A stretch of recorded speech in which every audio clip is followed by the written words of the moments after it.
caliente de Buenos Islas. Bom, tá bom para nós informarmos a nossa papel aqui também par de semana passada, que nós começar com conversação com desarrollador de proyecto Tanque de Matrimonio, maneira nós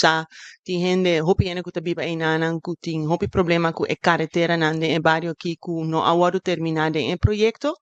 Nós temos que bisa bastante que nós tem boa conversação com o desarrollador, para não somente o desarrollador, pero o governo também toma nossa responsabilidade em a solução que tem que vai bini, e nós que informar bastante que nós está formulando acordo concreto com o desarrollador para vir com a solução aqui, e nós está espera que dentro de pronto nós por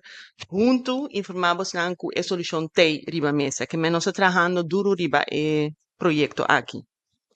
Tá bom também para bisa bosnan kuden esse manque nós estava em dia de San Valentino antombra nós como governo tanya hope importante para duna aprecio na nos gente nan nós que buta riba ênfasis ku ta hope trabalho nós tem pahasi e nós hanya importante para tu rende para fule pueblo de Bonaire sa com importante cada gente de nos aparato tá para ajuda nós ku ereto nan ku nós tem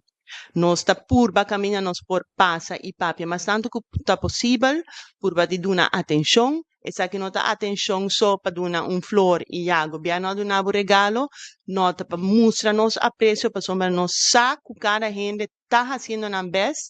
e nos quer para junto trabalhar riba e coisa que nós vai trabalhar riba, que é importante para nós tur queda apreciar o trabalho que o nosso governo de Bonaire também está fazendo para nosso povo.